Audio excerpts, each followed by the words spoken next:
Kembali dalam program Gaspol, Penggagas Politik, kita masih berbincang bersama pengamat ekonomi dari Universitas Pasundan, Bapak Juviarta Kartabi. Sebelum kita lanjutkan, pemirsa, kita akan simak juga ini ada closing statement dari masing-masing calon wakil presiden dalam debat keempat. Berikut, kita akan simak selengkapnya. Kami berjanji bahwa kami akan kembalikan secara bertahap hak rakyat dan untuk ibu-ibu dan para anak cucu. Kita akan tagih dunia internasional untuk membayar hutang-hutang yang telah merusak pembangunan. Sebagai santri NU, saya ingin mengutip dalil Gus Dur, tasarruful imam ala ra'iyah manutun bil maslahah. Tugas pemerintah terhadap rakyatnya adalah kesejahteraannya. Kita harus melakukan taubat ekologis. Taubat itu dimulai dari etika. Sekali lagi, etika. Etika lingkungan dan etika pembangunan. Jangan ugal-ugalan, jangan ngangkangi aturan, jangan sembrono, ojo sakarepe dhewe. Saya tidak akan pernah bosan-bosan membahas hilirisasi. Dengan hilirisasi kita akan keluar dari middle income trap. Dengan hilirisasi kita akan meningkatkan nilai tambah di dalam negeri. Dengan hilirisasi kita akan membuka lapangan. Ya, itu dia closing statement dari masing-masing calon wakil presiden. Tapi sebelumnya kita melihat dari ketiga cawapres ini, mana nih Pak yang cukup betul-betul bisa mewujudkan dari statement yang sudah disampaikan nih Pak? Ya, saya kira yang pertama tadi dari Pak Mahfud ya. Saya kira jelas bahwa berbagai hal terkait dengan kondisi lingkungan, pembangunan berkelanjutan, itu ada tanggung jawab negara-negara maju ya. Kalau kita lihat perambahan hutan, kemudian juga hasil-hasil perkebunan, kan semua juga diekspor ke negara maju.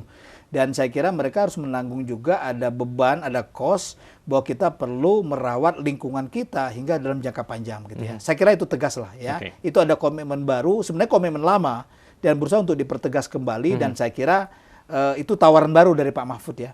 Kemudian yang kedua itu dari Pak Muhaimin ya. Saya kira itu agak lebih strict ya, karena menyangkut masalah ada regulasi yang harus kita atur. Kita harus tobat ekologis. Kalau kita bicara tobat ekologis harus strict kan. Kita kan sudah banyak aturan. Mana kawasan yang boleh dikelola secara ekonomi, mana kawasan lindung. Dan sebagainya begitu ya. Di samping juga saya kira jangan sembrono ya. Betul. Nah itu jelas faktor leadershipnya di situ. Menjadi satu penekanan. Yang ketiga menurut saya dari Pak Gibran ya. Saya kira lebih ke banyak aspek ekonominya ya. Jadi tidak menyentuh persoalan lingkungannya. Jadi kalau kita bicara hilirisasi hanya meningkatkan nilai tambah. Nilai tambah dari sebuah produk-produk primer gitu ya. Nikel kemudian kita olah, kemudian nilai tambahnya meningkat. Kemudian ada nilai ekonomi di situ. Tapi kita nggak bisa menutup mata ke belakang. Dalam eksploitasi itu ada nggak dampak terhadap lingkungan? Dan saya kira dengan berhati saya katakan bahwa apa yang disampaikan oleh Pak Gibran itu tidak secara tegas menjelaskan tentang sustainable economic. Oke, jadi hanya masuk ke dalam teknis saja. Iya, teknis Baik. saja. Dan kalau melihat juga ada yang sempat dibahas juga oleh Gibran ini, ada beberapa singkatan ataupun juga istilah-istilah seperti misalnya green inflation, seperti itu. Lalu juga ada juga hal yang lainnya yang akhirnya menjadi perbincangan. Melihatnya seperti apa nih? Ya sebenarnya green inflation itu buat di Indonesia, saya kebetulan ngajar dosen moneter ya, tiap hari membahas inflasi saya ya. Jadi saya pasti lebih tahu lah daripada Gibran soal inflasi ya gitu. Nah jadi saya mengatakan bahwa green inflation itu kan sebenarnya kenaikan harga yang disebabkan kita memberikan bobot khusus pada harga barang yang harus ditanggung oleh para konsumen ya. Kenapa misalkan ya ramah lingkungan begitu ya. Nah, mengurangi penggunaan pestisida ya, bahasa kasarnya sekarang ini contoh sederhana lah ya. Kita menggunakan organik gitu lah. Gitu ya. Dan yang organik kan lebih mahal. Betul. Oke ya, begitu. Nah, oleh karena itu saya kira sebenarnya untuk kebutuhan masyarakat Indonesia ini yang penting dia layak konsumsi, produksinya bagus ya, dan pemerintah kan juga tidak bisa 100% terbebas dari faktor-faktor yang mungkin yang bersifatnya anorganik ya, gitu. Jadi saya kira itu bukan satu hal yang utama. Karena penyebab inflasi di kita pertama adalah tata kelola perdagangan.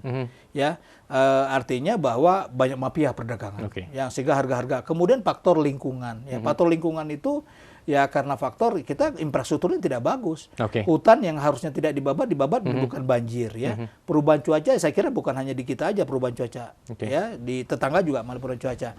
Nah, jadi saya kira tidak terlalu penting lah betul greenflation itu ya. Dibahas gitu. Oke. Karena masyarakat Indonesia masih terbentur pada daya beli yang sangat rendah. Oke. Gitu loh. Kalau misalkan kita bicara greenflation di Eropa begitu ya, itu mungkin. Kenapa? Karena daya beli masyarakatnya sudah tinggi dan mereka siap membayar mahal. Ya, ya. Nah, Baik. itu Kang, saya Oke, kira. Jadi baik. nggak receh lah itu ya. Oke. Gitu. Singkat saja terakhir mungkin dari ketiga cawapres ini mana yang betul-betul menguasai tema debat pada kali ini, Pak? Saya kira dari tiga-tiganya nggak ada ya. Nggak ada. Yang nggak ada yang menguasai 100% begitu tentang tema yang mungkin ya background-nya juga mungkin nggak cocok. Kemudian tips suksesnya juga nggak sukses ya menurut saya mengendorse mereka ya. Nah, sehingga kemudian saya kira bukan hanya debat, saran saya bahwa mereka memang harus paham apa yang mereka omongin. Bukan hanya sekedar diksi, narasi ya, tapi betul-betul bahwa memang mereka membuktikan setelah debat itu, ya mereka mendalami itu gitu loh.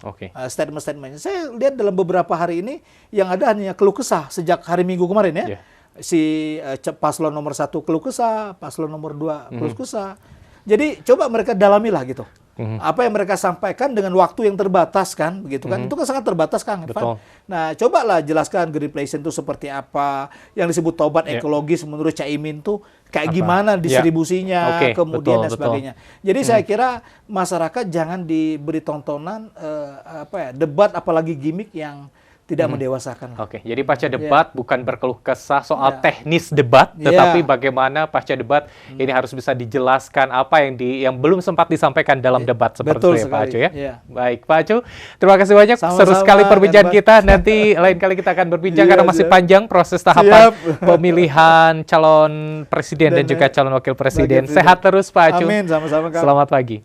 Pemirsa, itu dia perbincangan kita bersama pengamat ekonomi dari Universitas Pasundan, Bapak Acu Fiarta Kartabi, terkait kupas tuntas debat pamungkas Cawapres Pemilu 2024. Dan tentunya jangan lupa gunakan hak pilih Anda di hari Rabu tanggal 14 Februari 2024 karena 5 menit Anda diberi suara menentukan 5 tahun nasib bangsa ke depan. Mewakili kru yang bertugas, saya Irfan Budiawan mengucapkan terima kasih atas perhatian Anda. Selamat pagi, selamat beraktivitas dan sampai jumpa.